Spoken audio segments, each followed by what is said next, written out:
स्वागत है आपका मगर न्यूज पर। तारीख हो गई है 28 सितंबर 2022। दिन है बुधवार। हिंदी तिथिया आश्विन मास शुक्ल पक्ष की तिथिया।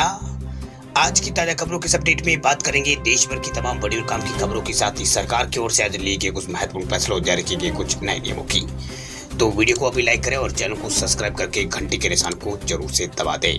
चलिए आगे बढ़ते हैं आज की बड़ी खबरों की तरफ। तो उससे पहले जान लेते हैं आज के दिन का महत्व। तो आज नवरात्र का तीसरा दिन है। नवरात्रि के तीसरे दिन मां के द्वितीय स्वरूप चंद्रघंटा की पूजा अर्चना की जाती है। धार्मिक मान्यताओं के अनुसार माता चंद्रघंटा को राक्षसों का वध करने वाली कहा जाता है। ऐसा माना जाता है कि मां अपने भक्तों के दुखों को दूर करने के लिए हाथों में त्रिशूल, तलवार और गदा रखा हुआ है।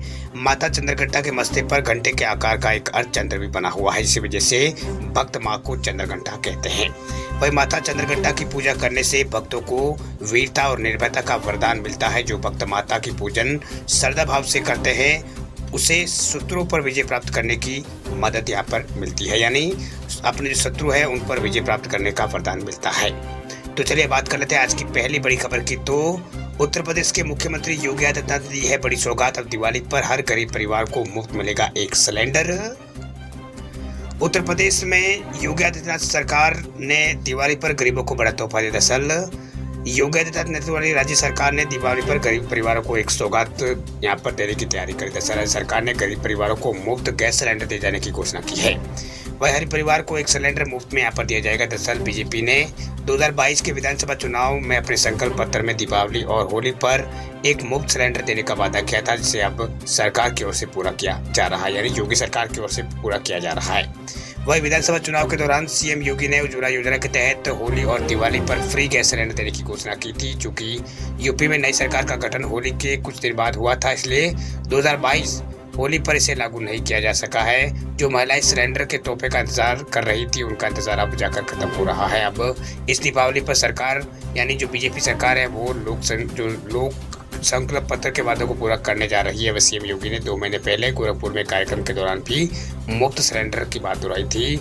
इस बार दिवाली पर यह सिलेंडर उत्तर प्रदेश के गरीब परिवारों को मिलेगा। चलिए बात करते हैं अगली खबर की। तो मोबाइल चोरों की अब खैर नहीं, सरकार ने लागू कर दिया है नया नियम। आए दिन आप ब्लैक मार्केटिंग और नकली IMEI नंबर और इसके अलावा फोन चोरी और दूसरी वारदातों के बारे में सुनते और पढ़ते होंगे। वह भारत में मोबाइल उद्योग से संबंधित ये वास्तविक समस्या है। वही देश में इन मुद्दों पर नजर रखने के लिए सरकार ने नए दिशा निर्देश जारी किए हैं। नए नियमों के अनुसार सभी मोबाइल फोन निर्माताओं को 1 जनवरी 2023 से भारतीय नकली डिवाइस प्रतिबंध ICDR पोर्टल के साथ भारत में निर्मित प्रत्येक हेडसेट का जो IMEI नंबर है उसे पंजीकृत कराना होगा।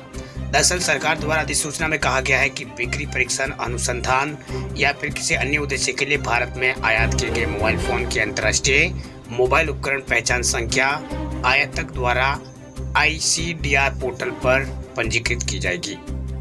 बात करते हैं अगली खबर की। तो इलेक्ट्रिक व्हीकल की सेफ्टी पर बड़ा अपडेट। 1 अक्टूबर से नहीं लागू होंगे बैटरी टेस्टिंग के नियम।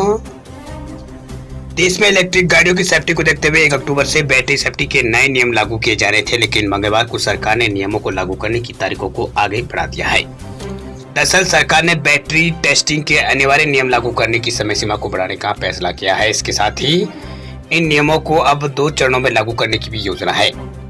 दरअसल की जो तारीखें हैं वो भी यहाँ पर तय की गई है। पहले चरण में ये नियम जो है वो 1 दिसंबर 2022 से लागू होंगे।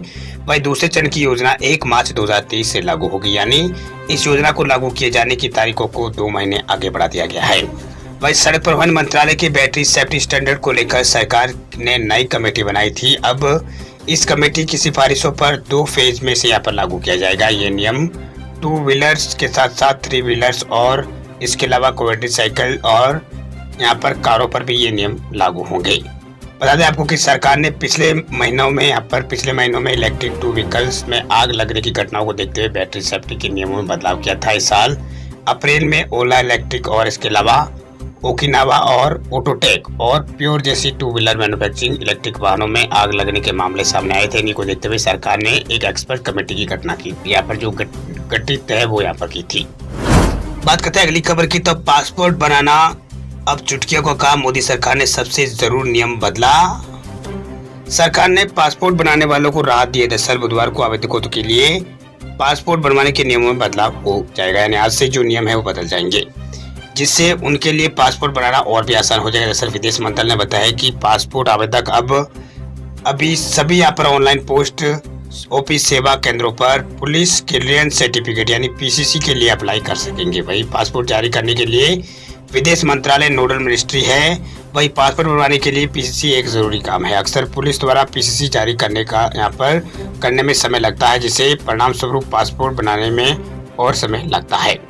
दरअसल विदेश मंत्रालय ने ट्वीट करके बताया कि नागरिक केंद्रित सेवा वितरण की दिशा में एक और प्रयास पुलिस क्लियरेंस सर्टिफिकेट यानी पीसीसी सेवाओं के लिए आवेदक जो है वो आवेदन करने की सुविधा बुधवार यानी आज से 28 सितंबर 2022 से पूरे भारत में सभी ऑनलाइन पोस्ट ऑफिस पासपोर्ट सेवा केंद्रों पर उपलब्ध होगी।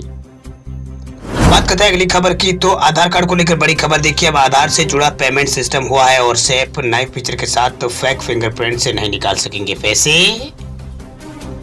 आधार इनबिल्ट पेमेंट सिस्टम यानी AEPS से अब धोखाधड़ी से किसी तरह का यहाँ पर लेन देन नहीं किया जा सकेगा। दरअसल भारतीय विशेष पहचान प्राधिकरण यानी उदय ने AEPS में एक नया सिक्योरिटी फीचर जोड़ दिया। दरअसल फिंगरप्रिंट लाइवलीनेस नामक का ये नया फीचर AEPS के जरिए पैसे निकालने के लिए फेक फिंगरप्रिंट को रोकने में मददगार है। दरअसल उदय के नया फीचर उसको सिलिकॉन पैड पर बनाए गए फिंगरप्रिंट के प्रयोग कर वित्तीय धोखाधड़ी की खबरें आने के बाद इसे लॉन्च यहाँ पर किया है। दरअसल आधार इनबिल्ट पेमेंट सिस्टम एक बैंक आधारित मॉडल है। इसमें आधार आधारित बायोमेट्रिक ऑथेंटिकेशन का इस्तेमाल करके पैसों का लेन देन किया जाता है। इसमें बैंक ग्राहक अपने आधार से जुड़े बैंक अकाउंट पर बिजनेस और कॉर्पोरेट के जरिए कैश डिपॉजिट, कैश निकालना और इंट्रा बैंक और इंटर बैंक कैश ट्रांसफर और बैलेंस इंक्वायरी जैसे काम कर सकता है। दरअसल मीडिया रिपोर्ट के अनुसार इकोनॉमी टाइम्स में छपी एक ऑफिशियल यहाँ पर रिपोर्ट के हवाला से बताया गया है कि इस नए फीचर को सॉफ्टवेयर अपडेट के जरिए AEPS पॉइंट ऑफ सेल मशीनों में डाला गया है। इसे पोज को ये पता चल जाएगा कि इस्तेमाल किया जा रहा फिंगरप्रिंट किसी जीवित व्यक्ति का है या नहीं।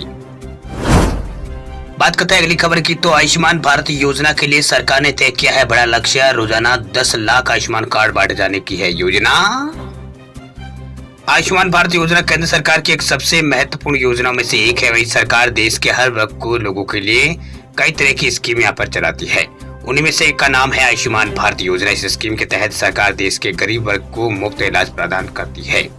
वही योजना का लाभ उठाने के लिए सरकार हर लाभार्थी को एक आयुष्मान कार्ड जारी करती है। वह केंद्रीय स्वास्थ्य मंत्री मनसुख मंडाविया ने आयुष्मान कार्ड के बारे में जानकारी देते हुए कहा है कि सरकार ने इस कार्ड के वितरण को लेकर बड़ा लक्ष्य तय किया है। हर दिन सरकार द्वारा 10 लाख आयुष्मान कार्ड वितरित किए जाएंगे। इसके साथ ही उन्होंने बताया कि इस योजना के तहत देश भर के करीब यहाँ पर 3,55,000 जो मतलब लोग हैं उनको यहाँ पर मुफ्त में इलाज का लाभ यहाँ पर अब तक मिला है। यानी 3,55,000 के आसपास लोगों को यहाँ पर ये इलाज की सुविधा मिली है। इसके लिए यहाँ पर कुल यहाँ पर सरकार की ओर से जो पैसे है वो यहाँ पर खर्च किए गए हैं।